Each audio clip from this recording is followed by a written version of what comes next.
खटीमा को मिली बड़ी सौगात, सीएम ने किया Maharana Pratap hitech roadways bus station का उद्घाटन। नर्सिंग भर्ती को लेकर आर पार की जंग, नर्सिंग एकता मंच ने किया सीएम आवास घेराव का ऐलान। कुंभ क्षेत्र में गैर हिंदू प्रवेश पर प्रतिबंध की मांग तेज, गंगा सभा का बड़ा बयान आया सामने। उत्तराखंड में मौसम का अलर्ट, 17 या 18 जनवरी को बारिश और बर्फबारी के आसार। नमस्कार, आप देख रहे हैं खबर गंगा और मैं हूं आपके साथ अनुरागनी। अब खबरें विस्तार से। उत्तराखंड के मुख्यमंत्री पुष्कर सिंह धामी ने मकर संक्रांति के पावन अवसर पर अपने गृह क्षेत्र खटीमा को बड़ी सौगात दी है।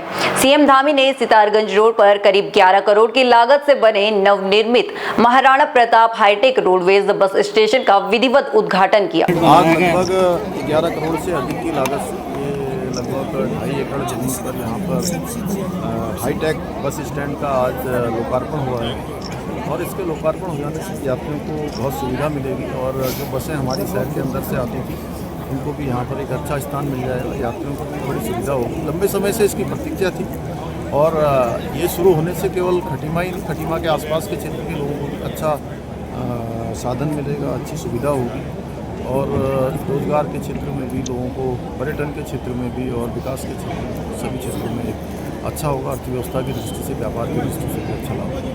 देहरादून के चीड़बाग सौर्य स्थल पर वेटरन्स दिवस के अवसर पर भव्य और भावुक कार्यक्रम का आयोजन किया गया। उत्तराखंड के राज्यपाल लेफ्टिनेंट जनरल गुरमीत सिंह ने शहीद स्मारक पर पुष्प अर्पित कर अमर बलिदानियों को नमन किया। इस गरिमामय महोत्सव में प्रदेश भर से आए पूर्व सैनिकों और वीर नारियों को सम्मानित किया गया। आज उत्तराखंड के हर एक वेटरन यहाँ पर आए और चीड़बाग के शौर्य स्थल के ऊपर में हमारे मार्टियर्स को, जिन्होंने राष्ट्र के लिए अपने प्राणों की आहुति दी, उनको ट्रिब्यूट, नमन और श्रद्धांजलि दी।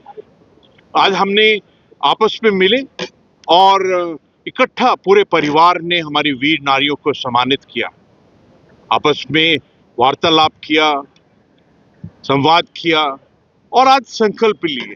मुझे ऐसा लगता है कि इस क्षण में जब पूरा भारत एक ट्रांसफॉर्मेशन, मॉडर्नाइजेशन से गुजर रहा है और राष्ट्र रूपी परिवार ने 2047 का एक लक्ष्य बनाया है कि किस प्रकार से विकसित भारत, आत्मनिर्भर भारत और विश्व गुरु जो हासिल करना है उसको किस प्रकार किया जाए। मुझे लगता है कि हमारे वेटरन इस लक्ष्य के लिए सबसे बड़े वाले सेवाकारी होंगे, कर्मयोगी होंगे, क्योंकि हर एक वेटरन के अंदर में वो लीडरशिप क्वालिटी है, वो सेवा, समर्पण, प्रतिबद्धता का और उनके अंदर में एक अनुशासन, सेवा और कल्याण करने का एक जो जज्बा है वो सबसे अलग है। देहरादून के खूबसूरत वादियों में लग्जरी आतिथ्य का एक नया अध्याय जुड़ गया है। आईटीसी होटल्स लिमिटेड ने आज उत्तराखंड में अपनी विस्तार रणनीति के तहत welcome hotel by ITC hotels Madhuban के भव्य उद्घाटन की घोषणा की है। खास बात यह है कि यहां आने वाले मेहमानों को न केवल आधुनिक सुख सुविधाएं मिलेंगी बल्कि वेलकम स्थलिका के जरिए उत्तराखंड के पारंपरिक स्वाद जैसे कफली और झंगोरे की खीर का लुत्फ उठाने का भी मौका मिलेगा। होटल मधुबन का इतिहास है 50 साल का। आईटीसी हमारे साथ ज्वाइन किया। आईटीसी भी लगभग उतना ही पुराना है। जरूरत ये पड़ी कि जो आगे जो टूरिस्ट की रिक्वायरमेंट होंगी उनको हम बहुत अच्छी तरह से, मीठे तरह से फुलफिल कर पाएं और आईटीसी एक ऐसा ग्रुप है जो इन बातों के लिए, अपनी फूड क्वालिटी के लिए जाना जाता है। देहरादून के उत्तरांचल प्रेस क्लब में नर्सिंग एकता मंच के प्रेस वार्ता कर सरकार के खिलाफ मोर्चा खोल दिया है। मंच के पदाधिकारियों ने नर्सिंग भर्ती को वर्षवार कराने और लिखित भर्ती विज्ञप्ति को तुरंत निरस्त करने के पुरजोर मांग की है। आपके द्वारा लगातार हर एक जिले में मेडिकल कॉलेज बनाया जा रहा है, आपके द्वारा छोटे छोटे हॉस्पिटल को उच्चीकृत किया जा रहा है, तो क्या फिर वहाँ पे जो कार्य जो करने वाले होंगे तो वहाँ पे कार्य करने वाले के नर्सिंग अधिकारी नहीं होंगे? तो वहाँ पे आपको रोजगार वहाँ पे सृजित करने होंगे, वहाँ पे लोगों को आपने करने होंगे। और अभी भी इंडियन पब्लिक हेल्थ स्टैंडर्ड मानकों के अनुरूप जो यहाँ पे 3000 प्लस पद जो हम लोगों के बचे हुए हैं, तो कहीं ना कहीं आप उनको देने में इतनी देरी क्यों दिखा रहे हैं? जबकि सबको पता है कि स्वास्थ्य नर्सिंग अधिकारी स्वास्थ्य की रीढ़ की सबसे मजबूत हड्डी माना जाता है, क्योंकि बिना अस्पताल नर्सेज के बिना नहीं चल सकता है। तो आप लोग इतने दिनों से क्यों इस सर्द भरे मौसम में हम लोगों की, हमारे सारे तमाम लोगों की परीक्षा लेने पर तुले हुए हो? सर आज जो है ये पहले तो मैं आपका धन्यवाद करती हूँ मीडिया कर्मियों का जो आज यहाँ पे मौजूद है और आपके माध्यम से जो है हमारी बात सरकार तक पहुँचाई जा रही है। और सरकार का ये धन्यवाद है कि सरकार हमारी बात सुने और उसे गहनता से ले और उस पर जल्दी से जल्द अमल करे। ठीक है, और सीनियरिटी वाइज लागू करे। सर आज हमारा जो है ये इसमें प्रेस क्लब में आने का हमारा एक मुद्दा ये है कि अब तक जो है हमारे काफ़ी वो हो चुके हैं, मतलब रैलियाँ वगैरह निकली हैं, लेकिन सरकार जो है इन सब को देख करके अनदेखी करी है। तो अब जो है आने वाली 19 जनवरी में अब हम लोग मुख्यमंत्री का आवाज़ कूच करेंगे, जिसमें कि हमारा जो है सामूहिक मुंडन का वो ऐलान कर दिया गया है और होगा सर, और इसकी जिम्मेदारी सरकार की होगी, ठीक है। जिसमें महिलाएं सरकार को अगर अच्छी लगती हैं तो वो ये सब चीज़ें करें, ठीक है, नहीं तो फिर सरकार की जिम्मेदारी है और महिलाएं भी इसमें मुंडन कराएंगी, ठीक है। तो सर मैं यही चाहती हूँ कि सरकार इन सब चीज़ों को देखते हुए, ध्यान देते हुए, ठीक, तो सीनियर जल्द से जल्द जो है इन 4-5 दिन का टाइम है, उसके बीच में कुछ अहम फैसले लें और सीनियरिटी वाइज जो है लागू करने के लिए मतलब ये करें, ठीक है। हल्द्वानी के काठगोदा में काशीपुर के रहने वाले किसान सुखवंत सिंह की आत्महत्या के मामले में अब मजिस्ट्रेट जांच तेज हो गई है। मुख्यमंत्री पुष्कर सिंह धामी के निर्देशों पर कुमाऊं कमिश्नर दीपक रावत इस संवेदनशील प्रकरण की कमाल संवार रहे हैं। देखिए, इसमें जो पूरा प्रकरण है, इसमें शासन द्वारा मुझे जांच सौंपी गई है और उसमें कहा गया है कि आत्महत्या करने से पहले जो वीडियो सोशल मीडिया पे इनके द्वारा जारी किया गया, तो उसमें जो गंभीर आरोप इनके द्वारा लगाए गए हैं, प्राइवेट लोगों के विरुद्ध भी लगाए गए हैं और गवर्नमेंट के लोगों के विरुद्ध उसमें कुछ सीनियर ऑफिसर्स के खिलाफ भी उनके आरोप लगाए गए हैं। तो इन आरोपों की एक तो जांच की जाए, उनकी सत्यता, और दूसरी बात ये भी है कि इसमें जो अन्य लोग हैं और ये पूरा घटनाक्रम जो हुआ है इसकी एक जांच की जाए। तो इस संबंध में जिनके नाम इस वीडियो में हैं, इसके अलावा और भी जो मुझे लगता है जिनको बुलाया जाना है, उन लोगों को मेरे द्वारा नोटिस भेजे गए हैं और सुनवाई के लिए बुलाया गया है, जिसमें इनके बयान लिखे जाएंगे। साथ ही साथ इसमें मैंने अपना जो यहाँ का ईमेल है, मेरा सरकारी ईमेल, सरकारी जो फ़ोन नंबर्स हैं, उस पर कोई सूचना देना चाहे, मिलने का समय लेना चाहे, ईमेल से कुछ बताना चाहे, तो उसको भी बता सकते। देहरादून में खेल प्रतिभाओं को निखारने के लिए सांसद चैंपियनशिप ट्रॉफी का भव्य आगाज हुआ। राज्यसभा सांसद नरेश बंसल ने दीप प्रज्वलित कर प्रतियोगिता का विधिवत उद्घाटन किया। इस मौके पर उन्होंने कहा कि सरकार खिलाड़ियों को हर संभव अवसर देने के लिए प्रतिबद्ध है, ताकि राज्य से राष्ट्रीय स्तर के खिलाड़ी निकल सके। एक बड़ा परिवर्तन पिछले 10-12 वर्षों में आपने देखा होगा, जब से नरेंद्र मोदी जी प्रधानमंत्री बने हैं। हर क्षेत्र में विकास हो, खेलों में भी हमारे प्रतिभाएं निखर करके आए। तो पहले खेलो इंडिया, फिट इंडिया, ये सब चला और उसको आगे बढ़ाते हुए खेल प्रतियोगिताएं, सांसदों की खेल प्रतियोगिताएं हुई। पिछले महीने ही हमने अपनी न्याय पंचायत, ब्लॉक, फिर जिले के आधार पर, संसद सदस्य क्षेत्र के आधार पर प्रतियोगिताएं कराई।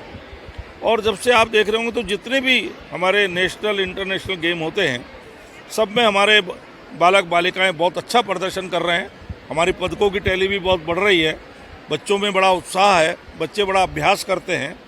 प्रतियोगिता केवल प्रतियोगिता नहीं होती, प्रतियोगिता के कारण जो महीनों पहले बच्चे अभ्यास करने लगते हैं, उनसे उनके जीवन में एक निरंतरता, अनुशासन, ये दोनों चीज़ आती हैं और एक स्वस्थ शरीर और स्वस्थ मस्तिष्क के हमारी पीढ़ी तैयार हो रही है। आपने देखा होगा ओलंपिक में, खो खो में, क्रिकेट में, हॉकी में, सब में हमारे बालिक बालिकाएं बहुत अच्छा उत्कृष्ट प्रदर्शन कर रहे हैं। निशानेबाजी में, पैरा ओलंपिक्स में हमारी टैली निरंतर बढ़ रही है, तो उसी के लिए प्रतियोगिताएं हो रही हैं। रुड़की में बेटी बचाओ बेटी पढ़ाओ का नारा उस वक्त तार-तार हो गया जब एक गर्भवती महिला इंसाफ के लिए दर-दर भटकने को मजबूर हो गई।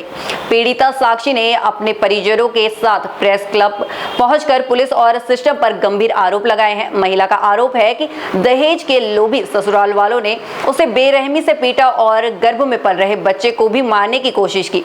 हद तो तब हो गई जब मायके वालों को भी जान से मारने की धमकी दी गई। पैसे के लिए बोला उन्होंने, इस बात को लिए उन्होंने शादी के बाद धमकी दी है, तभी से ऐसा कर रहे हैं।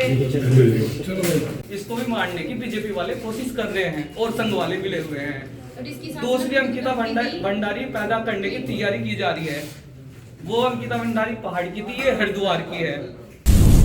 धर्मनगरी हरिद्वार में मकर संक्रांति के पावन अवसर पर आस्था का जनसैलाब उमड़ पड़ा। कड़ाके की ठंड और शीतलहर के बावजूद सुबह से ही हर की पैड़ी समेत तमाम गंगा घाटों पर श्रद्धालु साल की पहली डुबकी लगा रहे हैं। संक्रांति के लिए हम लोग के यहाँ पर जो है इसको एक माह का महीना आज से शुरू होता है पहाड़ पर, तो इसको एक पुण्य का महीना भी कहा जाता है और इसीलिए जो है आज गंगा में स्नान भी किया। क्या मानते हैं आप, हरिद्वार की बॉडी पे ठंड भी है और आस्था भी है कि क्या मानते हैं आप? आस्था ही मानेंगे। ठंड तो आते है, मौसम है, आएगा ही ठंड, लेकिन आस्था ही मानूंगा। हमारे यहाँ उत्तरायणी माना जाता है, उत्तराखंड में आज गंगा स्नान किया जाता है और खिचड़ी दान की जाती है, पर आज एकादशी है तो खिचड़ी दान नहीं होगी और हम लोग वहाँ से आए हैं नैनीताल डिस्ट्रिक्ट से। मैडम, पुलिस की किस तरह की व्यवस्था देखने को मिली? हमें तो ठीक लग रही है व्यवस्था, अच्छी है, अच्छे से हो गया सारा चीज़। हरिद्वार कुंभ क्षेत्र और गंगा घाटों पर गैर हिंदुओं के प्रवेश पर प्रतिबंध की मांग ने अब तूल पकड़ ली है। श्री गंगा सभा के अध्यक्ष नितिन गौतम ने प्रशासन से स्पष्ट अपील की है कि हर की पैड़ी और प्रतिबंधित क्षेत्र में किसी भी गैर हिंदू की तैनाती न की जाए, चाहे वो सरकारी कर्मचारी हो या मीडिया कर्मी। कि यदि हम अहिंदू का प्रवेश निषेध कराने की बात कर रहे हैं तो निश्चित रूप से वह किसी भी संस्थान का हो, इससे हमें कोई लेना देना नहीं है। किसी भी संस्थान का हो, किसी सरकारी महकमे का हो, कोई भी व्यक्ति उस क्षेत्र में प्रवेश ना करे। मैं यह सबसे अपील करता हूं, क्योंकि हमारे लिए सनातन सर्वोपरि है, माँ गंगा की धार्मिक अस्मिता सर्वोपरि है, हमारे लिए हर की पौड़ी की व्यवस्था सर्वोपरि है। 1916 का जो म्युनिसिपल बायलॉ जो हमारी भावनाओं को आधार पर बनाया गया, वह संवैधानिक जो हमारा अधिकार है वह सर्वोपरि है। मैं उसके लिए कह रहा हूं कि वहां पर कोई भी अहिंदू प्रवेश ना करे। मैं तो कहता हूं कि जिस प्रकार की कल घटना घटी कि हिंदू लड़के कुछ मुस्लिम कपड़े पहन करके उस क्षेत्र में प्रवेश कर गए, उन्होंने माहौल खराब करने का प्रयास करा। मैं कहता हूं इस प्रकार की घटनाएं, इस प्रकार की वातावरण भी खत्म हो जाएगा। वहां पर अहिंदू प्रवेश निषेध के बोर्ड लगे, वहां की व्यवस्थाएं बने, वहां पर कानून सजग हो, हमारी प्रशासन तंत्र सजग हो और उस क्षेत्र की पवित्रता शुचिता बनाए रखें। इसके लिए मैं सभी सनातनियों से, सभी से अपील करता हूं कि निश्चित रूप से यह क्षेत्र सुरक्षित संरक्षित क्षेत्र है। यह केवल हिंदुओं के लिए है। जिनकी हिंदू धर्म में आस्था नहीं है वो कृपया इस क्षेत्र में ना आए। उत्तराखंड में शीतकालीन चारधाम यात्रा पूरे उत्साह के साथ मनाई जा रही है। जहां तीर्थयात्री भगवान के शीतकालीन प्रवास स्थलों पर दर्शन कर रहे हैं, वहीं अप्रैल मई में शुरू होने वाली मुख्य चारधाम यात्रा को लेकर सरकार ने कमर कस ली है। कैबिनेट मंत्री सौरभ बहुगुणा ने कहा कि दुनिया भर से आने वाले श्रद्धालुओं की सुविधा और सुरक्षा सरकार की सर्वोच्च प्राथमिकता है। नहीं, लगातार हमारी देखिए अभी यात्रा संपन्न हुई है, अच्छी यात्रा चली है। बहुत खराब मौसम के बाद आपको पता है बहुत टाइम ऐसा रहा जिसमें कि यात्रा बाधित रही आपदाओं के चक्कर में, लेकिन उसके बाद भी मैं धन्यवाद करूंगा समस्त अधिकारियों का, सारी एजेंसीज़ का, कि उन्होंने बहुत अच्छा काम किया है वहाँ पे लोगों की व्यवस्था करने में, सुगम यात्रा बनाने के लिए। उसी के साथ साथ बहुत ज़्यादा वहाँ पे जनहानि ना हो, ये भी हमारी प्राथमिकता थी। हमारे जानवर जो जानवर वहाँ पे घोड़े खच्चर लगे रहते हैं, उनके साथ दुर्व्यवहार ना हो, उनकी जान ना जाए, उसके लिए बहुत मेहनत करी सारे अधिकारियों ने, सारे विभागों ने, उनको धन्यवाद देता हूँ। और लगातार हमारी कोशिश यही है, क्योंकि अब तो शीतकालीन यात्रा भी चलनी है, तो हमारी डीएम से और हमारे जिले प्रशासन से लगातार मीटिंगें हो रही हैं और उम्मीद यही है कि जो आने वाली यात्रा होगी वो और अच्छी होगी और भव्य होगी। और मैं आपके चैनल के माध्यम से जितने भी श्रद्धालु पूरे विश्व के हैं, क्योंकि अब केदारनाथ धाम और हमारा यमुनोत्री, गंगोत्री और हमारा बद्रीनाथ धाम जो है वो सिर्फ भारत के श्रद्धालु नहीं, पूरे विश्व से श्रद्धालु वहाँ आ रहे हैं। मैं उनको विश्वास दिला रहा हूँ कि जो भी यात्रा आएगी वो और सुगम होगी और भव्य रूप से आगे बढ़ेगी। उत्तराखंड में लंबे समय से जारी शुष्क मौसम के बीच अब बारिश और बर्फबारी की उम्मीद जागी है। मौसम विभाग ने 17 और 18 जनवरी को प्रदेश के ऊंचाई वाले इलाकों में हल्की बारिश और बर्फबारी का अलर्ट जारी किया है। देखिए, अभी जो बारिश अभी तो हमारे रिकॉर्ड में तो नहीं आई है, लेकिन जैसे मीडिया के माध्यम से हमको भी पता लगा है, ऊपर थोड़ा सा हायर रीचेज में 3,000 मीटर एंड अबव एरिया में कहीं कहीं बर्फबारी पिछले एक वीक में रिकॉर्ड हुई, 1-2-4 जगह पे। हाँ, अब उसके बाद अभी एक और जो है पश्चिम विक्षोभ आ रहा है, जिससे कि ये उम्मीदें बन रही है कि 17-18 तारीख के बाद से यहाँ पर पहाड़ी इलाकों में जो है थोड़ा सा बहुत हल्की से हल्की बारिश होने का अनुमान है। और 3400 मीटर या उससे ऊपर वाले इलाकों में बर्फबारी भी, हल्की फुल्की बर्फबारी भी हो सकती है। तो ऐसा उम्मीद बन रहा है कि ये सिस्टम जो है थोड़ा सा और लॉन्गर पीरियड के लिए रहेगा, तो फिर इससे और हमें को ऐसे उम्मीद बन रही है कि शायद हमारे को पूरे प्रदेश में धीरे धीरे ये एक्टिविटी देखने को मिले, बर्फबारी हो चाहे बारिश हो। उत्तराखंड की ऐसी ही तमाम छोटी बड़ी खबरों के लिए बने रहिए हमारे साथ और देखते रहिए खबर गंगा। नमस्कार।